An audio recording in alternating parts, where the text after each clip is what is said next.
ወያላ ትለጠለጣለህ አትለጠለጥም። አሁን የፈጠነ እኔ እኮ 6 ሰዓት ድረስ እኮ እየቋጠርኩ ያለሁት እኮ ስራ ጥቼ እኮ አይደለም እኮ እንቅልፌ ትቼ የሪያል ማድሪድን ኬክ የሚል ኳስ ጥቼ 5 ጎል የሚገባበትን ፈርስታ ያንተን እንጨት የሚል ኳስ ማየው እኮ ደልቶኝ እኮ አይደለም። ለምን አትለጠለጥልኝም? ለምን ታስቸግረኛለህ? ወያላ ሁሌ እንደዚህ መቆጣጠር አለብን እንዴ? አንዳንዴ ላሽ በነፃም እኮ እንትን እኮ ይባላል እኮ። እሺ እቋጥራለሁ አልኩኝ፣ በቃ ተለጥለጥልኝ እባክህን። እኔ ልደሰት ነው በዚህ ሰዓት ቁጭ ያልኩት። አታስደብረኝ፣ በእናትህ አታስደብረኝ። በቃ ፋራን እንዲ በቃ ተለጥለጥልኝ አልኳ። እንዲ ምንድን ነው ተለጥለጥ በቃ። ይህንን ኳስ ብሎ ከመሄድ አልባሌ ቦታ መዋል ይሻላል። ሱስ መጀመር ይሻላል። በቃ ሲጋራ መጠጣት ይሻላል ይህንን ከመሄድ ማለት ነው። እንዴ ወያለው አንተ እግር ኳስ ክለብ ነህ ወይስ ዳር ድንበር አስጠባቂ ነህ? እንዴ መከላከያ ሰራዊት ነህ እንዴ? እኔ እንግዲህ የእግር ኳስን ላለመበተን ሲሞኒን ከአርቴታ ላለማገናኘት ጥር ያለው ለፍቻ ያለው ደክም ያለው እንግዲህ እግር ኳስ ሐራም በሐራም አድርጓት። እኔ ምንም ማድረግ አልችልም። በቃ ምንም ማድረግ አልችልም። የትንፍጪው ዱቄቱን ግን አምጪ የሆነ ውጤት ነው ዛሬ በአርሰናል በኩል ያየ ነው። አንዳንዴ ማግባት ካልቻልክ ትከላከላለህ፣ ከዛ አሸንፈው ትወጣለህ። 0-0 ነጥብ የሚሆንበት ጊዜ አለ። የኔ ጥያቄ ግን ይሄ አርሰናል ከሲቲ 3 ነጥብ የሚወስድ ይመስላችኋል? መሪነቱን አርሰናል የሚያጠናክር ይመስላችኋል? እሺ አርሰናል ስፖርቲንግን ማን ነው 0-0 ወጥተው ወደ ቀጣይ ዙር አርሰናል አልፏል ማለት ነው። ስፖርቲንጎች ግን የሚገርም ነው። የሚገርም እንዳሰቡት አልተሳካም እንጂ እስከ አለቀ ደቂቃ ድረስ ይዘዋቸው ጫና ግን ማሳደር አልቻለም። ጭራሽ ባለቀ ሰዓት አርሰናል ነበር ለማግባት ሲጮት የነበረው።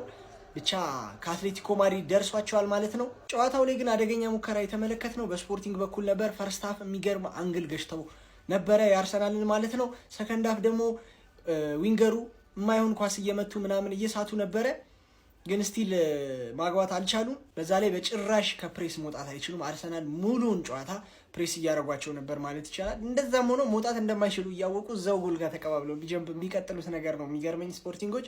ለማንኛውም እኛን ኢትሃድ ላይ እንደዚህ ይዘሽ ታስወጭናለሽ ወይስ አታስወጭንም የሚለውን እናያለን ማለት ነው። የማሸነፍ ሀሳብ እንደሆነ የላችሁም፣ አስባችሁ አመጡም። አይቻልም ሳይሆን አስባችሁም አመጡ። ምንድነው? ለደጋፊ ክብር እንኳን አንድ ጎል አታስቆጥሩም። እኛ እንኳን ቢያንስ ፒኤስጂ ነው የእናንተ ስፖርቲንግ ነው። አረ በስመ አብ።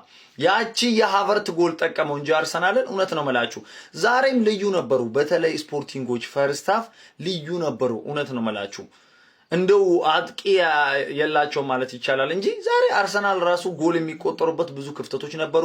በዛ ላይ ዴቪድ ራያ ስህተት ሲሰራ ነበር።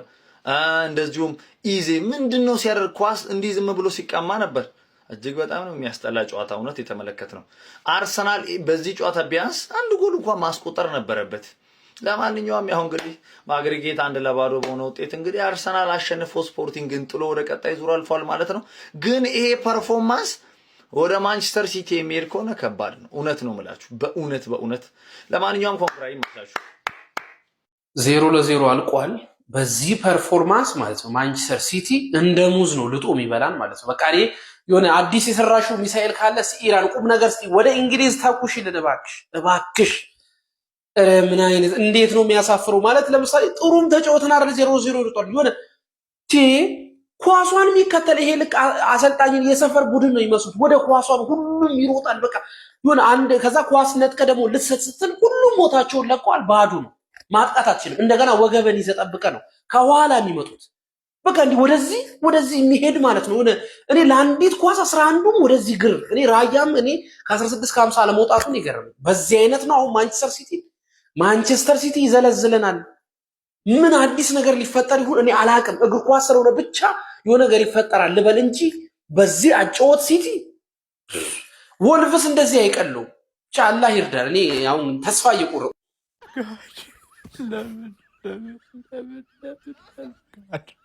ለምን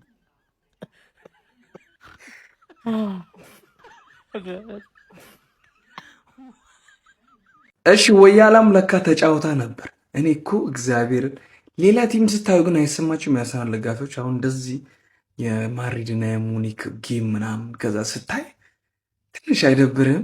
ያንተን ክለብ ስታይ 0-0 ስፖርቲንጎች እኮ በቃ እኛ ሰለቸን በቃ ይለፉ ብሎ ነው ላሽ ያሉት ማለት ነው። ለማንኛውም እኔ የፈለግኩት ነገር ሆኗል። አርሰናል እንዲታሽ ፈልጌ ነበር ማለት ለእሁዱ ወይም እኛ እረፍት ላይ ነን። አርሰናል በደንብ እንድትታሽ ፈልጌ ነበር። እሱ ነገር ተሳክቶልኛል። ጌሙን ግን ያው እናንተዎች አሉት። ማን የእናንተን ጌም አይላችኋል? ቋጠሮ ካልሆነ ማለት ነው። የአርሰናል ደጋፊ ራሱ የአርሰናልን ጌም ማየት አይፈልግም። በተአምር ማለት ነው። እርግጠኛውን የምነግራችሁ የአርሰናል ደጋፊ የአርሰናልን ጨዋታ ማየት አይፈልግም። ግን ለማንኛውም እሁድ እንገናኝ። አልፈሻል፣ ጥሩ ነው። ማለፈሽም አንድ ነገር ነው። እሁድ የመድፈኛው ቤተሰብ ለሁለተኛ ሲዝን በተከታታይ የቻምፒየንስ ሊግ ሩብ ፍጻሜ ደርሰናል ይላል። ከሞኒ ገነርስ እንዴት ሰው 180 ደቂቃ ተጫውቶ አንድ ጎል ብቻ ይዞ ያልፋል ነው የምልህ። ገባህ? ባይዘዌይ ማን ነው ይሄን አጫወታችን ባለቀ ሰዓት 50 ምናምን ጨዋታ የተጫወተውን አርቴታ በሆነ አጫወት ማን ዝም ብሎ መጥቶ እንዳለ ሰርዞ የሆነ አጫወት አዲስ አጫወት ምናምን አጠብቅ። እዚህ ደረጃ ድረስ ያደረሰን አጫወት አለ፣ እሷን ማስቀጠል ነው። ገባህ? ሳውዛምተን ላይ እኮ አንድ ጎል አግብተናል። ቦርንማውዝ ላይ እኮ አንድ ጎል አግብተናል። ሌላ ጊዜ አንድ ጎሏ ትበቃ ነበረ። አሁን ሁለት እየገባብን ነው። ገባህ? ስፖርቲንግ ደርሶ መልስ ምንም አለማግባቱ ዙሜንዲ ዛሬ አሪፍ ነበርሽ። ዙሜንዲ አሪፍ ነበርሽ። ራይስ ሁሌ ነው የተገኘውን እድሎች ምናምን መጠቀም አለመቻላችን ኖርማል ነው። ግን በቃ ይሄ ነው መድፈኛው ይላል። ተረዳኛለህ? ማርሽ በሶስተኛ ማርሽ ስፖርቲንግን አስወጣናት። አሁን ለእሁድ ይቋጠራል ነው የምልህ፣ ይቋጠራል። 0-0 የሚችል ቡድን ያለ ይሄ ትልቅ አድቫንቴጅ ነው። 0-0 ማሸነፍ የሚችል ቡድን ያለ መድፈኛው እንኳን ደስ አለ። ስለሚቻል ተከታታይ ሲዝን ሰሚፋይናል ማን በጣም ነው የምንችለው። ዛሬ ማለት ነው ከመጠን በታች ነው የተጫወት ነው። እማልዋሻችሁ ነገር እኔ ኦነስት ሆኜ ስነግራችሁ ከመጠን በታች ነው የተጫወት ነው። ግን እንችላለን፣ በቃ እንችላለን። ማን ሰሚፋይናል ባክ ቱ ባክ ሲዝን። የዘንድሮ ግን ያስፈራል። ይኸውላችሁ ምን መሰላችሁ፣ ዘንድሮ እናመጣዋለን፣ ይህንን ዋንጫ እናመጣዋለን ቤታችን። ሁላችሁም ትፈራላችሁ። ከዛ በኋላ ማለት ምን አይነት ጨዋታ ነው የምንጫወተው? ግን ምን አይነት ዲፌንስ ነው ያለን እንዴ? ከ10 ጨዋታ 7 ክሊንሺት ነበረን፣ ዛሬ ጨመርንበት 8 ሆነ። በጣም ነው የምትችሉት። ሙሉ ቶርናመንቱ ላይ 3 ጎል ነው የገባብን። ሙሉ ቶርናመንቱ ሻምፒየንስ ሊግ ማለት ነው። ከዚህ በላይ አንድ ነገር ስለዚህ ቲም ብትወሩ እገላችኋል። በጣም ነው የምንችለው በጣም ነው የምንችለው። ዛሬ ግን ከስፖርቲንግ ጋር የምንጫወት አይመስልም፣ ሜዳችን ላይ አይመስልም ነበር። አይኖ ጉልበት ቆጥበዋል። ጨዋታውን ኦልሬዲ ያረጋገጥነው ጨዋታ ነው ማለት ነው። ጉልበት ቆጥበን ነው ምናምን። አሁን እሁድ ደግሞ ሌላ የዋንጫ ጨዋታ አለብን፣ ሲቲን ማለት ነው። ስለሚቻል በሉኝ ኮመንት ላይ እየገባችሁ በጣም ነው የምንችለው። ለዛሬው ውጤት ትልቁን ክሬዲት የሚወስዱት ማርቲኔሊ እና ካይ ሃቨርትዝ ናቸው። ባለፈው ስፖርቲንግ ሜዳ ላይ ከ70 በኋላ ተቀይረው ገብተው ላደረጉት ትልቅ የሆነ አስተዋጽኦ ማለት ነው። ዛሬ ላይ ይሄ ውጤት የመጣው ወደ 30 ደቂቃ ወደ ፔናልቲም ሳንሄድ ጉዳዩ እዚሁ ላይ 0-0 እንዲያልቅ ያደረጉት በባለፈው ጨዋታ ያንን የመሰለ አሲስትና ጎል ስላስቆጠሩ ነው። እና የዚህ ውጤት ዋነኛ ባለድርሻዎች ማርቲኔሊ እና ካይ ሃቨርትዝ ናቸው። እንግዲህ ወደ ቀጣይ ዙር ማለፍ ችለናል። ከአትሌቲኮ ጋር ነው የሚደርሰን። እንግዲህ ሲደርስ እናስብበታለን። አሁን ደግሞ ትኩረት ማድረግ ያለብን የእሁዱ የሲቲ ጨዋታ ላይ ነው። እንግዲህ ያው የሚፈጠረው አይታወቅም። የዕለት ተዕለቱን ነው የምንኖረው፣ የዕለቱን። ዛሬ ላይ እንግዲህ በድል አጠናቀን ወደ ቀጣይ ዙር አልፈናል። እሁድ ደግሞ አይተን የምንወስነው ይሆናል ማለት ነው። ይመቻችሁ። መልካም ምሽት። ዋናው ማለፉ ነው። እንኳን አቻ ወጣን። ቋጥሮ ነበር አሉ፣ ከዚህም እንዲያስወጣን። ሻምፒዮንስ ሊግማ እንወጥራለን፣ እስከ መጨረሻው እንታገላለን። ያውላችሁ አቻ መውጣታችን ምናምን አይደለም፣ ዋናው ነገር ማለፋችን ነው። ሶ ወደ ቀጣዩ ዙር ስላለፈን ምንም እንዳትሉ መድረክ ቋጣሪ። ስፖርቲንግን ባለፈው ዕለት 1-0 ስላሸነፈን በደርሶ መልስ ጨዋታ አቻ ወጥተናል። ሶ እኛ ወደ ቀጣዩ ዙር አልፈን ማለት ነው። ጥሩ አይደለም ግን ይሻላል፣ ያው ካለመውደቅ ይሻላል። እና ቋጣሪም እየቋጠረብን ስለሆነ አስቡት፣ ከ3ኛ ዋንጫችን ብንሰናበት ምን ሊፈጠር እንደሚችል። ሰው ይሁን ችግር የለውም። ሻምፒዮንስ ሊግን እንደምንም እንታገላለን። ቴንኪዩ፣ ደህና ደሩ። ስፖርቲንግ ከማንም አይበልጥም፣ ከማንም አያንስም። ኢሜሬትስ ሄደ፣ ማደንዘጃውን ተወጋ። ወይ አያገባ ወይ አይገባ፣ በቃ እንደዛ። ወይ እንድታገባባቸው አያረጉ ወይ አያገቡ። በቃ ደንዝዘህ 90 ደቂቃ ያልቃል፣ ትወጣለህ።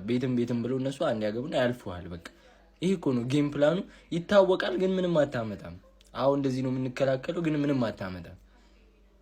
በቃ እንዲሁም ችግራቸው ከኮሚታተር ጋር ነው። እንዲ ጎል ሲባል አይመችም። አንዱማ በቃ እንዲሁም ስልክ ማውራት ምናምን ጀመረ ኮሚታተሩ ራሱ። ጎል የለም በቃ አፍዝዘህ ትወጣል። ቀጣይ ተወጊ ማን ነው? ማደንዘዣ ተወጊ አትሌቲኮ ግባ። ይመቻችሁ። ፕሪሚየር ሊጉን አሁን ተወክሉናላችሁ እናንተ ናችሁ ያላችሁን። ሪስፔክት። መልካም እድል